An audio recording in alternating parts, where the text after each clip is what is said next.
Welcome back, dear viewers. Thank you so much for staying with us. You're still watching The Breakfast Show live on Nile TV International. And now it's time for our first topic of discussion in today's episode. And dear viewers, recently an international team of architects and scientists have observed thermal anomalies at the pyramids of Giza. And to get more light on this topic, we're most delighted to be joined by our prominent guest, Bassam Shamaa, and he's the historian and Egyptologist, to tell us more about this phenomenon. First of all, good morning, sir, and thank you so much for joining us. Thank you for having me. Thank you. Good morning, Mr. Good morning to you, Shamaa. And let us first talk about the possible hypothesis that could come out of this research, and how could Egypt and Egyptians benefit out of these studies? A great benefit, because now during this research of this kind of infrared thermography, that's what they call it. It's what is the meaning of thermal anomalies? This is high-tech devices. Those guys came from 4 places, from 4 countries, and they are in love with their work. They are highly into it, and they found out that due to some studies they made with their infrared and also with their thermal devices, heats that comes out, absorbed, exposed, kept, or released from stones. So this is how easily you can describe the whole matter. Yes. From there, you can know if the heat of that block, that certain block of stone, will give you a certain color on your screen. Yes. Now from that heat, you will know if there were cracks, if there were fissures, if there were any anomalies, any differences in temperature between one block and the other. And they found amazing is that most of the blocks, we're talking here about the Great Pyramid of Khufu, for example, and here is a good chance for us to say Khufu or Khufu. You can't say any of these, say Cheops, because I noticed yesterday, for example, there were some reports in English language in our media that they are calling him Cheops. Cheops is something we eat. It's called Cheops. Cheops is not the name of the king. So he's either Khufu, if you can do the Kha, or it's Cheops, if you can't, or Khufu, if you would like. There is nothing called Cheops. Like there is nothing called Mycenaris. It's called Mankaura. It's easy. Mankaura. Okay? Mycenaris, if you can't. So names are very important, because in ancient Egypt, names were very important. Those people depicted their names to live in the afterlife. So at least respecting them, we pronounce their name right. Going back to the anomalies, they found out that the differences in temperatures and in heat, you know, it will be cooling off and it will be heating up. Cooling off in the afternoons and in the mornings will be heated up in midday. So the losing of the heat and the gaining of the heat of those limestone blocks, which varies in weight between 2.5 tons to 12.5 tons each in the Great Pyramid of Khufu or Khufu, they found that the differences between them is between 0.1 and 0.5, which is half, degrees Celsius. Until they were researching and they were examining by thermography on the first raw on the level of the ground. So above the level of the ground, there will be the first raw of those blocks of stones which are adjacent to each other. And they found that there were 3 blocks out of the whole raw who's not doing the 0.1, 0.5 difference in heat with their centigrades. So, Doctor, before we went on air, you handed out this diagram. If you can tell us more, what does it signify? I'll show you something which looks like that, but that's a satellite. That's not related to these 2 days. This is what you can do dealing with thermal heat and thermography and the designs that you can get on your screen using satellite pictures. This is obviously a satellite photo of the plateau of Giza. And we notice how if you superimpose on it the monitor in black lines, it will fit like gloves with the heating system of yellow colors and particles and so on and so forth. So we can easily see that the Great Pyramid is very visible, the second pyramid, the third pyramid, the 3 small pyramids, and that yellow spot right there, very small, very tiny, but very important. That small yellow spot right here is adjacent to the Sphinx of Giza. which means, so I sent to NASA, because that was my main interest in 1997. I told NASA, what is this yellow spot, please? So a whole report, see how they respect. So see how they respect. They don't know who's Bassam. In 1997, till today, I don't have any relation with NASA. But a gentleman who asked a question, so we should be concerned about the answer. Respond promptly. Respond properly with the head of the laboratory. The head of the whole organization sends you a paper that I put in my book, actually, because I was so proud, so happy. And he says in this, as a summary, that this yellow spot that you can see is a remaining of a block of stone which is carved either by nature or by human hand. Which means that this can be a remaining of a second Sphinx, adjacent or parallel, if you like, to the Sphinx of today. And from there, the idea of the second Sphinx. So why is this now? Because we can use these machinery that we have today on the plateau of Giza on finding other things as well under the ground. Start with the pictures that I brought you. They will be very helpful. So they found 3 blocks of stones. Here they are. This is during the big convention while they were explaining this business of the 3 blocks. Those 3 blocks can change the history of the pyramid.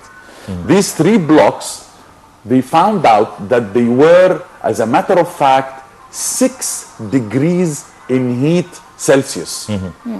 Which means that, let's take a look at the other picture, please. Which means that those 3 blocks are different than the whole raw above the ground level. And those 3 blocks is the anomaly that you are talking about. Or if you like, anomalies. So what's an anomaly? Anomaly is something which is different, which is exceptional than the normal and the ordinary of the whole collection of blocks of stones. Yes. So here is what you are talking about. You are talking about high-tech machinery using thermographies and using infrareds and using something else called the ACA, which is a very, very high-tech devices, theories and facts and scientific facts, and something else called the Mayon. And in Mayon, they are going to use it. All of this is 2015. This is the best. So now I've got this machinery, now I can use it. So what is this telling us? Let's take a look at the other one. Now you're talking about what can we do?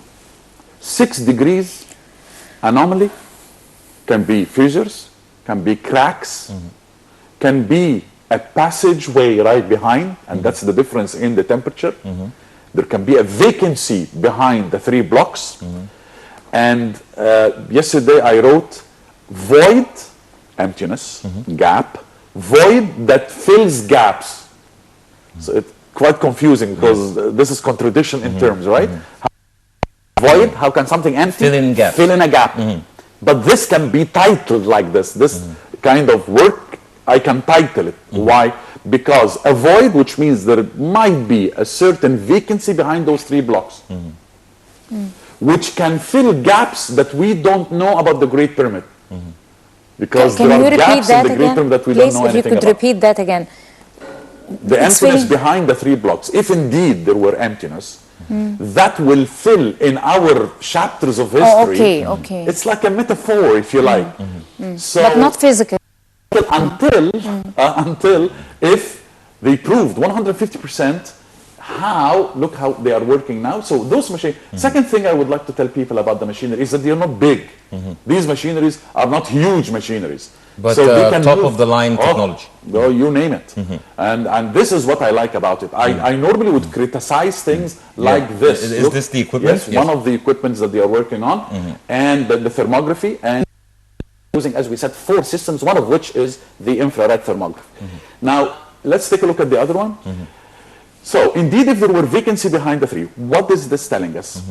The Minister of normally I would criticize work like in Tutankhamun, for example. When they entered with reeves, they went in without masks, without gloves. Our minister entered without gloves, and they are breathing their head off. Extremely in the pyramid. unprofessional. Of course, of course. So put some masks for God's sakes. Put some gloves put on some gloves for God's sakes. Those flashes of the cameras are killing the colors all the way. So this I criticize. This I didn't. Because we are outside, There are no cables, there are no danger, and there are no breathing, if you like. They sometimes would need to touch the stone. That's something I'm against. But if it's for scientific reason, because they need to see how the temperature here and how the temperature there, if that is like a doctor trying to figure out what is wrong with you. The heating system is giving you different colors. This is something which is, this is not the real picture. This is obviously a picture which is made. You can see the small building on the right hand side. That is the drawing of, or the 3D drawing of the Solar Boat Museum. Because now they are producing to us 3D photos and 3D scenery. Now, he says that there is a passageway outside the pyramid leading to the place where the 3 blocks of the thermal anomalies, which means that this could be a passage inside the pyramid and went all the way outside the pyramid. So this is one theory.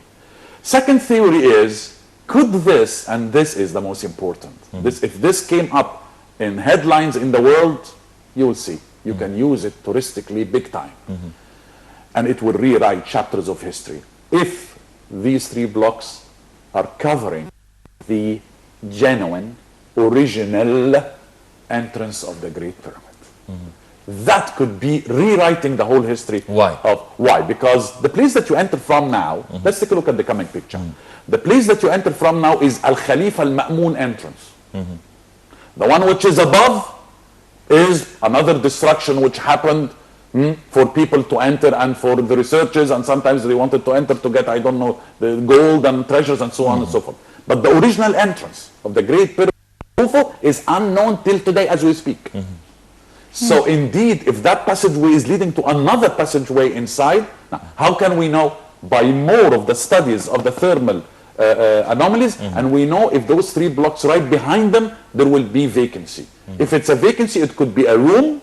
It could be a room for papyri and for a statue of the king. It could be treasures. It could be funerary tools and equipments for the ancient Egyptians that they like to take to the afterlife, as usual, as we are acquainted with. Or it could be a passage leading to a place. Or the negative part, it could be a booby trap. What does that mean? A booby trap is for whoever who tries to break in the like you see in the movies. So you enter in a tomb or in a building and a block of stone will come down on your head, a destruction of Can somehow. That be possible? It could be, yes, booby traps. Booby traps are well known in ancient Egyptian history. You said 3 hypotheses right now. As an expert, which one is more likely? Entrance. But let me tell you that this is that the more likely, or is that what you aspire for? This is what Wishful I like. thinking. This is what I really dream of. If that is the entrance, then we are leading ourselves towards a passageway, and the passageway leading to a place, maybe a room, and this room will tell us a new discovery. And that a huge discovery, Titanic discovery. But this gigantic move in our history should be acquainted, should be, if you like, friends with tourism, with TVs, and educating. That's what I'm going to do in the coming few days in my lectures. I'm going to educate the Egyptians in my free entrance lectures in Opera House and all those places with the and everything. I need everybody from the universities to call me. I'll go to the university students. I will give for free all sorts of lectures to tell the people why is this important. Let's take a look at the other one. This is important because not only that you can find the entrance or a room or even a vacancy that can be explained later, but we can use this very limit. What is he asking for, this expert now, this gentleman, I think he's French. He's asking for something very interesting. He says, I need a military airplane, probably a helicopter of some sort, and that's what he does. He explained this. He explained that what he does in France is this. And he will fly right over the pyramid using his devices, right? And I would ask him and Dr. Damati, not only to study the Great Pyramid, because they are studying Dashur and they are studying other pyramids as well, so good for them and good for us. But I would like him also to go around the Sphinx area, the plateau near the Sphinx area, the in the plateau that was never touched before. There could be amazing monuments in this place. How much percentage of the monuments that we discovered in the Great Pyramid Plateaus or in the Second Pyramid Plateau? Very little. Yes. So this is the chance of our life. It came right on time.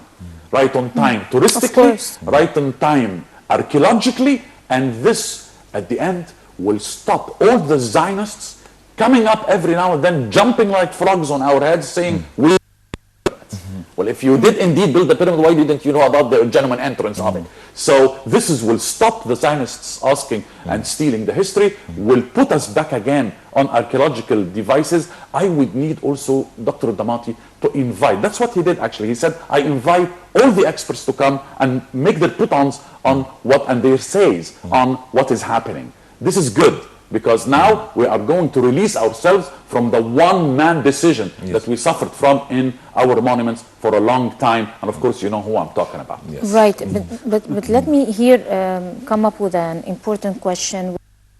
How can we as Egyptians right now at this very crucial timing, like you earlier just a few moments mentioned, make the best use or invest out of that moment? I love this word. I love this word that you in the sense now. of promoting for our tourism and getting out of that dark tunnel we're going through for no reason, and also for economic reasons. I mean, how can we be able to promote for it and continue with our actions at the same time? Two words that you mentioned I will take from. One is the investment, on how to invest on something that this is happening, even, by the way, even if there will be nothing behind those 3 blocks, even if that. I was in Athens and I bought a t-shirt, Athens Olympics. They didn't win the Olympics, they didn't win the bid, and they sold t-shirts like hotcakes, right? I'm not saying to do that. Exploiting the situation. I'm not saying to do that, but this is how you can exploit your situation. So, number one, you have to bring the Egyptians in groups and make them stand 10-15 meters away from the blocks and describe and explain daily with certain timings. Let's say from 10 to 12 every day in the morning. There will be a gentleman and a lady or something that they're going to talk in 4 or 5 languages, because not everybody going to the pyramids has got a guide with him, and tell the people about it. 1, 2, CD 30 piastres. 30 piastres CD that will be given with the ticket to tell the people about it. So everybody coming back is an ambassador for this. Everybody is coming back. Look, this is the most important picture for the coming time. All dears ministers of tourism, archaeology, everybody in this country should really concentrate. This is the result that made the world talk about us in the last 2 days. The 3 thermal anomalies. Exactly. The 3 blocks of stones in red that you see are the 3 different temperatures of 6 degrees Celsius more than the other around. So all the raw that you can see is more or less the same temperature. But those 3 blocks of stones telling us something. Cracks, it could be cracks. It could be fissures. It could be any of this. But on the other hand, being optimistic, it could be what I explained. Hopefully the main entrance. Hopefully. The main entrance. This will rewrite history. So, number one, as we said, the Egyptians need to know about this, because that will give more... Even before foreigners. Exactly. Yeah, I mean, let the people learn about, if you enter into an experiment, there is a yes, and there is a no, and there is success, and there is failure. And failure is the first step to another success, if you like. Number one. Indeed. Number two, why don't you summarize the whole CD, send it to the big archaeological magazines around the world, before anything, step by step, every week. This goes without saying. Haven't that happened until now? Well, every week. You buy the Time, buy the Newsweek, buy, I don't know, Le Figaro, Le Point, I don't know who, Match, I don't know Le Match, all those famous magazines. Put a CD in, 30 piastres. If you make 1 million, 2 million, this will make it go around. 3, come to visit Egypt. See the anomalies.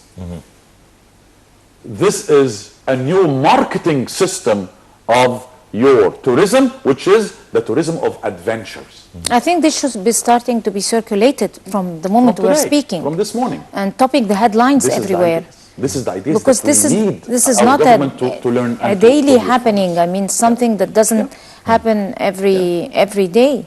Every week you will give that CD, people will be like in an episode. There will be awaiting who shot JR, you know.